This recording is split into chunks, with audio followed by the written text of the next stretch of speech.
The notification tone on Sophie's phone chimed as she balanced her 10-month-old daughter Lily on her hip, trying to sort through yet another stack of past-due bills. Her stomach knotted as she calculated how many extra shifts she'd need to cover rent this month. The email subject line made her pause. Exclusive catering opportunity. One night, $2,000. Sophie's finger hovered over the delete button, suspecting another scam, but desperation made her open it anyway. The message was brief, professional, and from Rivera Elite Events, a legitimate high-end catering company she'd applied to months ago. They needed emergency staff for a private event this Saturday at the infamous Blackwood Estate, owned by someone called Mr. Romano. Staff must be punctual, professional, and discreet. No phones allowed on premises. Background checks required. Sophie frowned at the strict requirements, but the compensation would cover 3 months of daycare, if she could find someone to watch Lily. Sophie called every babysitter in her contacts, growing increasingly desperate as each one turned her down. Her neighbor, Mrs. Chen, was visiting family. Her cousin was working, and agency sitters charged almost what she'd earn. Lily babbled happily, oblivious to her mother's mounting panic, clutching the worn stuffed rabbit that hadn't left her tiny hands since Sophie's brother had given it to her before his deployment overseas. "Just this once," Sophie whispered, making the decision she'd promised herself she'd never make, bringing her daughter to a job. The event coordinator had mentioned staff quarters where Lily could sleep while Sophie worked just a few rooms away. The confirmation email arrived with a non-disclosure agreement and detailed instructions. The event was a private birthday celebration for an unnamed VIP client, and all staff were explicitly forbidden from interacting with guests unless serving them directly. Sophie signed the electronic forms, pushing away the voice warning her this was too good to be true. The promised payment had already been deposited as a 50% advance, more money than she'd seen in her account in months. A follow-up message included a dress code, black pants, white button-up shirt, and a note that a car would collect her at 4 p.m. Saturday. The level of organization and secrecy surrounding a birthday party seemed excessive, but Sophie couldn't afford to ask questions. As Saturday approached, Sophie prepared meticulously, ironing her outfit, packing Lily's bag with extra everything, and rehearsing how she'd keep her baby quiet during the event. This job could change everything if she did it right. The sleek black car that arrived was nothing like the staff shuttle Sophie had expected. The driver, stone-faced and silent, opened the door to reveal sumptuous leather seats and tinted windows that screamed wealth and secrecy. "Is there a problem with bringing my daughter?" Sophie asked nervously, when the driver's eyes flickered to Lily. The coordinator said there would be staff quarters where she could stay. His only response was a curt nod before closing the door. The drive took them out of the city and through imposing iron gates marked with an ornate R, where security guards checked credentials before waving them through. Sophie glimpsed manicured gardens stretching into the distance, and a mansion that looked more like a fortress. Staff entrance was through a discreet side door, where an efficiently cold woman in a tailored suit checked Sophie's ID and pointed her to a small but luxurious room. "You can leave your child here. The monitor connects to this earpiece. You'll be serving champagne on the terrace in 30 minutes. Sophie reluctantly settled Lily in the provided portable crib, surprised by the thoughtfulness of the setup, complete with baby monitor, changing table, and even Lily's favorite brand of formula. Someone had done their homework, which was both impressive and unsettling. The ballroom where the party was being held glittered with crystal chandeliers and flowers that probably cost more than Sophie's monthly salary. Guests in couture gowns and bespoke suits mingled, their combined net worth likely exceeding the GDP of small nations. Sophie moved through the crowd with practiced invisibility, offering champagne flutes from her silver tray, while keeping one ear tuned to the baby monitor. The earpiece remained reassuringly silent as Lily continued her nap in the staff quarters. Every server had been assigned specific zones, and Sophie noticed her area seemed deliberately centered around a particular group, distinguished-looking men in expensive suits, who spoke in hushed tones that fell silent whenever she approached. The birthday celebrant had yet to make an appearance, though Sophie overheard whispers about the boss and Mr. Romano, with tones of reverence and fear. She kept her eyes down, remembering the strict instructions against engaging with guests. Just as Sophie turned to replenish her tray, the room's energy shifted palpably. Conversations halted, and all eyes turned toward the main entrance where a man now stood, tall, imposing, radiating authority without saying a word. Dominic Romano surveyed his domain with piercing dark eyes that missed nothing, nodding almost imperceptibly as guests rushed to pay their respects.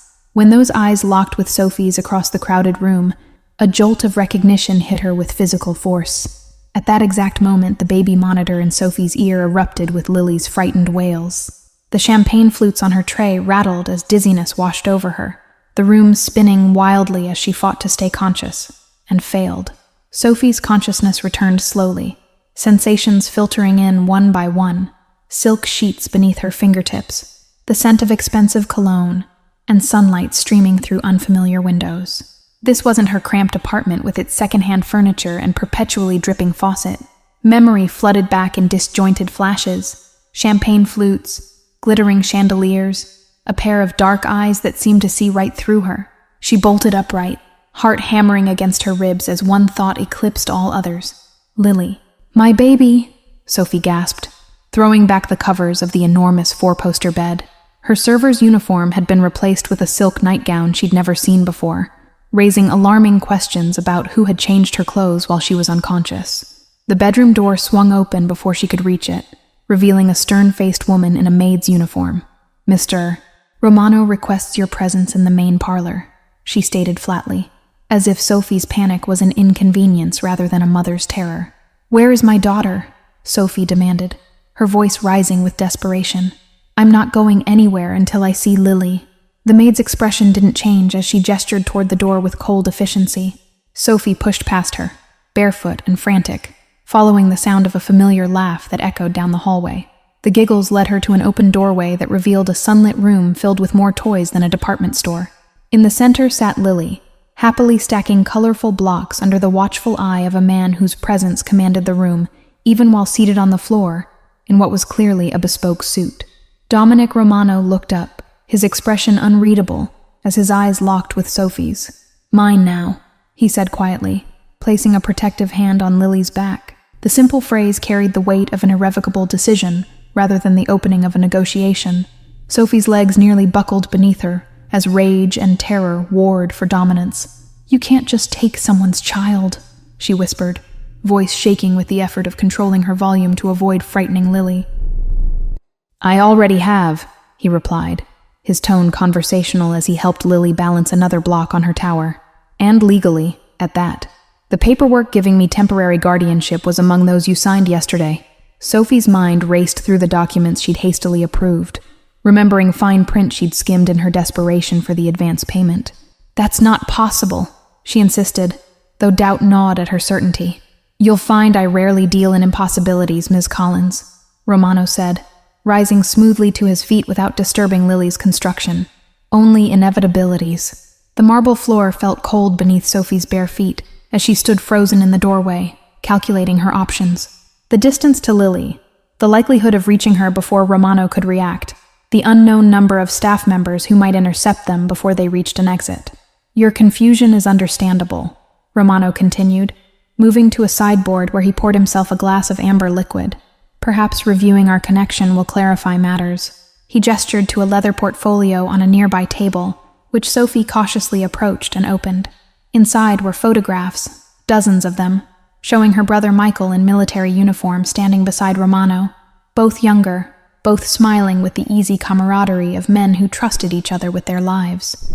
"Michael saved my life in Kandahar," Romano explained, watching her reaction closely. "He extracted my team when no one else would attempt the rescue. Before he died, he made me promise to look after his family, you and Lily." Sophie's fingers trembled as she touched the images, memories of her brother's vague references to a friend with resources suddenly taking on new meaning. "He never told me who you were," she whispered, trying to reconcile this information with the man before her. "Your brother understood discretion," Romano replied, his voice softening slightly. "He knew my position made open association dangerous for those I care about." Sophie finally looked up from the photos, studying the man who claimed this connection to her brother. "And what position is that exactly?" she asked, already suspecting the answer from the whispers she'd overheard at the party. Romano's smile didn't reach his eyes. "Let's say I manage certain business interests that operate in regulatory gray areas. My associates call me Il Protettore, the protector." The euphemism might have been amusing if not for the deadly seriousness with which he delivered it. "So, you're a criminal?" Sophie challenged, her fear gradually being replaced by indignation. "And you think that gives you the right to trick me? To take my daughter?" "I think Michael's death gives me an obligation," Romano corrected, his tone hardening slightly. "One I've neglected for too long while having you watched from a distance. Your eviction notice last week forced my hand." Sophie felt the blood drain from her face. The letter had arrived just days ago. How could he possibly know about it, unless he'd been monitoring her life closely? The invasion of privacy was as disturbing as the abduction. "This arrangement is temporary," Romano continued, glancing at Lily, who was now happily examining a stuffed elephant larger than herself, "until you're properly established with suitable housing and sustainable income. I have several legitimate businesses that could use someone with your qualifications." "My qualifications?" Sophie repeated incredulously. "You don't even know me." She backed away from the portfolio, needing distance from the evidence of a connection she hadn't known existed. Romano crossed to an elegant desk and retrieved another file, this one considerably thicker than the first. "Bachelor's degree in business administration, minor in hospitality management.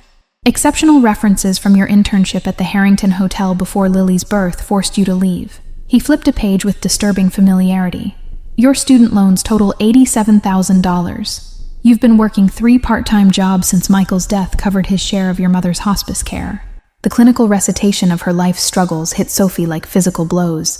"Stop," she commanded, surprised when he actually complied. "This isn't protection. It's stalking. Protection requires information," Romano countered, closing the file. "I've respected your independence as long as possible, but your situation has become untenable. Michael would never forgive me for allowing his niece to live in such precarious circumstances." A memory suddenly surfaced in Sophie's mind. The baby formula in the staff quarters had been Lily's preferred brand, impossible to know without detailed surveillance. "The job offer was never real, was it?" she asked, the full extent of the manipulation becoming clear. Romano had the decency to look slightly abashed. "The payment was real. The need to observe you up close was also real. I needed to confirm my reports about your character before bringing you into my home." "Reports? From who?" Sophie demanded, the pieces falling into place with sickening clarity. Mrs. Chen's convenient absence, her cousin's sudden unavailability. Had Romano manipulated those circumstances too? Instead of answering directly, Romano crossed to a built-in bookshelf and pressed something that caused it to slide sideways, revealing a hidden surveillance room. Multiple monitors displayed camera feeds from throughout the mansion, but one screen showed footage Sophie recognized with a gasp, her own apartment building's hallway. "You've had someone following me," she whispered, horrified by the violation. "For how long?" Romano's silence was answer enough, and fury propelled Sophie forward until she stood directly before him, fear temporarily forgotten. "I want to speak to my brother's commanding officer," she demanded, grasping at the one person who might verify Romano's claims. "I need to confirm this supposed promise before I believe anything you say." Romano's expression shifted subtly, respect flickering briefly across his features. "Captain Reynolds is expecting your call," he said, offering his phone. "He'll confirm everything." The 10-minute conversation that followed demolished what remained of Sophie's worldview.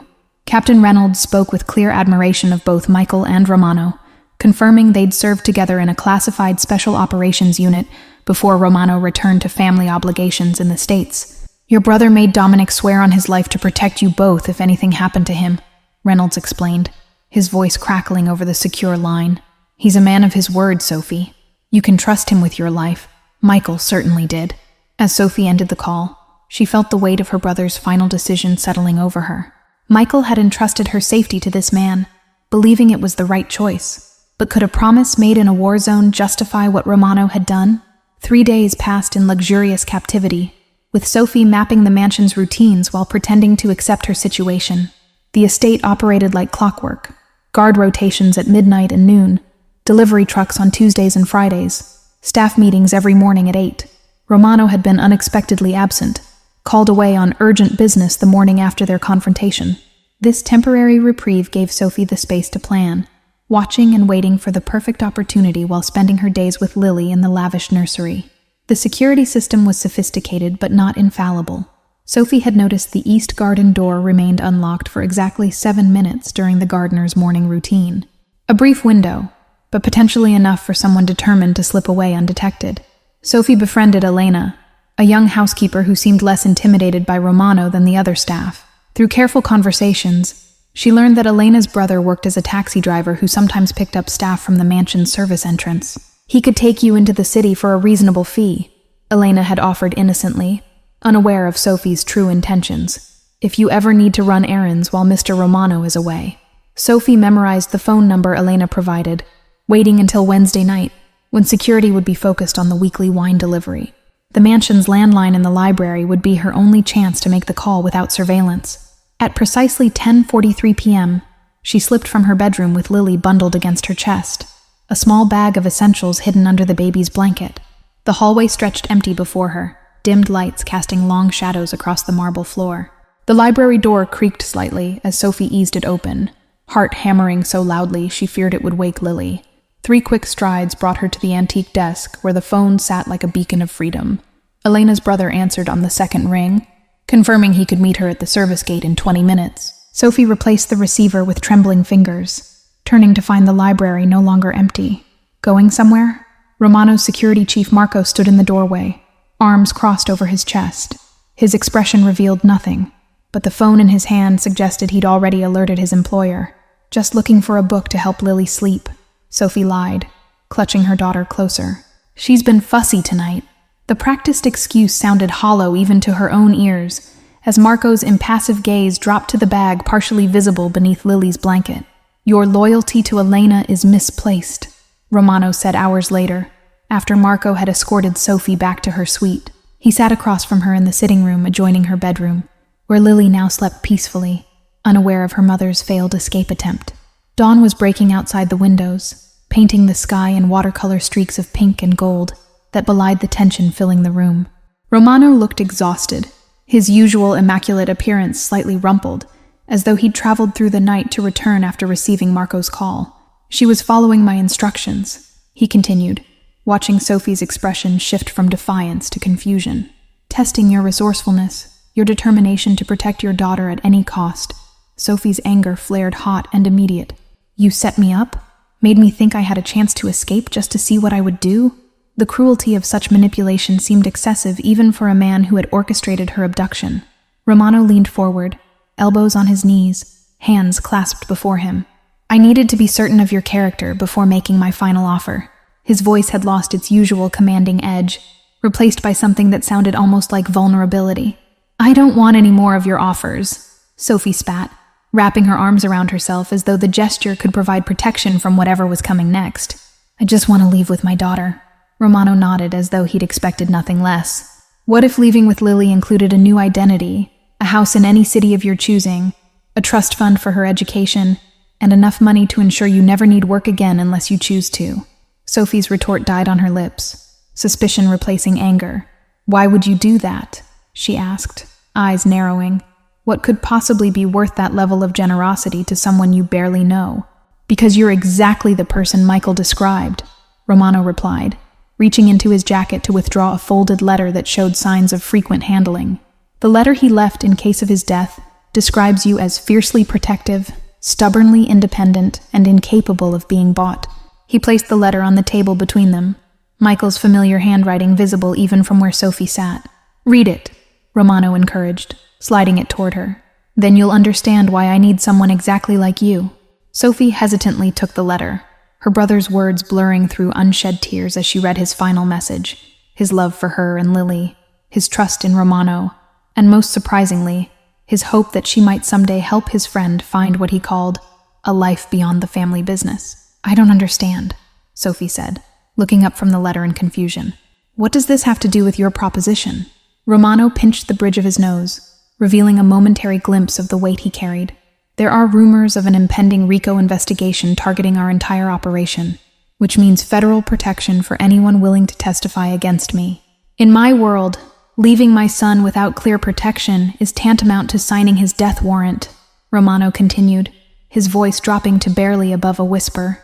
My enemies would use him as leverage or eliminate him entirely to prevent any future claims to my territory. Sophie felt a chill run down her spine at the casual way he discussed these horrifying possibilities. The contrast between his cold assessment and the obvious love for his son created a dissonance she couldn't quite reconcile. Alessandro's mother was not involved in my business. She was a concert pianist I met in Milan, Romano added, a softness creeping into his expression. She made me promise before she died that he would have choices she and I never had. I have a son, Romano stated simply, the words hanging in the air between them. A 10-year-old boy whose mother died in childbirth, who has known nothing but the shadows of my world, who needs a path different from mine. You want me to raise your son? Sophie asked incredulously, the pieces finally falling into place. That's why you brought me here. To be what, his nanny? His governess? Romano shook his head, his expression more serious than she'd yet seen it.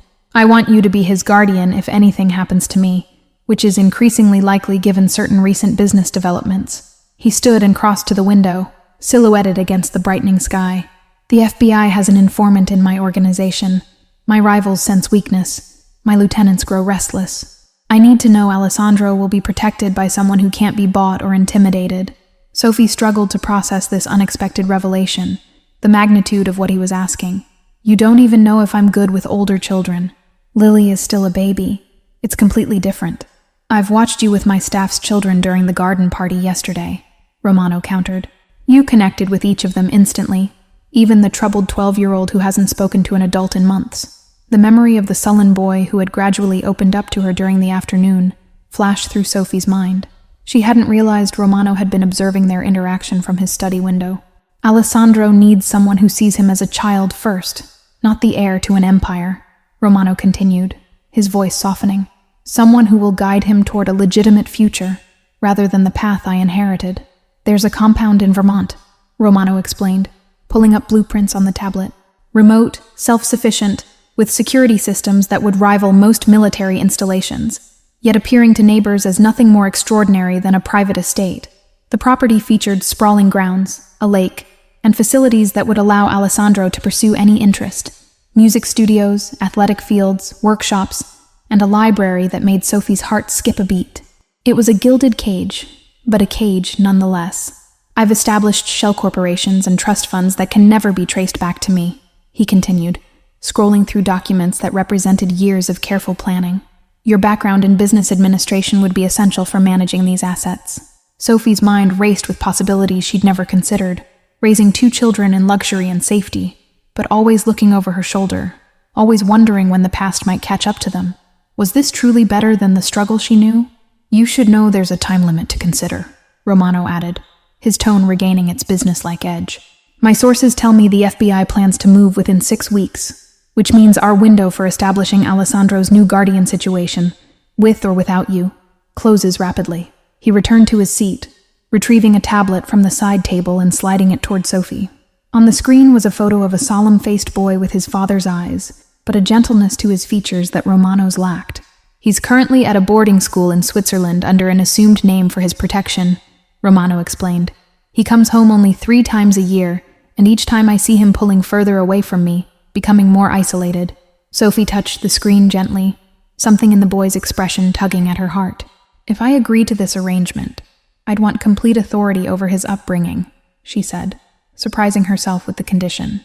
No interference from your organization. Romano nodded without hesitation. That's precisely what I want. Someone who will stand up to me when necessary, who will put his well-being above my wishes or business concerns. And Lily? Sophie pressed, needing absolute clarity. She would remain with me, under the same protections? We would never be separated?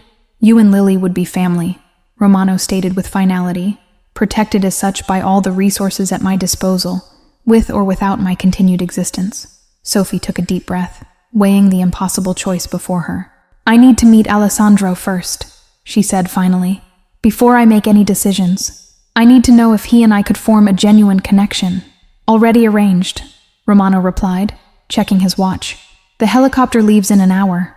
We'll be in Geneva by evening, and you'll have 3 days with Alessandro before deciding. The sun had fully risen now, bathing the room in golden light that seemed to illuminate the crossroads at which Sophie stood. Behind her, the life she'd known, struggling but independent. Ahead, a future entangled with a dangerous man and his vulnerable son. This isn't what Michael would have wanted for me, Sophie said softly, looking down at his letter once more. Getting involved with your world, the risks that come with it. Romano's expression softened for the first time since she'd met him. Michael wanted you safe, happy, and able to provide for Lily. Beyond that, He trusted your judgment more than anyone's, including mine. As if summoned by the mention of her name, Lily's babbling came through the monitor on the side table. Sophie rose automatically, her motherly instincts overriding all other concerns. "I'll think about it during the flight," she said, moving toward the bedroom where her daughter waited. Romano remained seated, watching her with an expression that had shifted from commanding to hopeful. "That's all I ask," he said quietly, the mask of the untouchable Mafia boss temporarily set aside to reveal something surprisingly human beneath. Thank you all for following this story. If you enjoyed it, please write in the comments where you're watching from, and don't forget to like, subscribe, and share this video, as your support is what keeps me creating content here. What do you think Sophie will decide? Let me know your predictions below.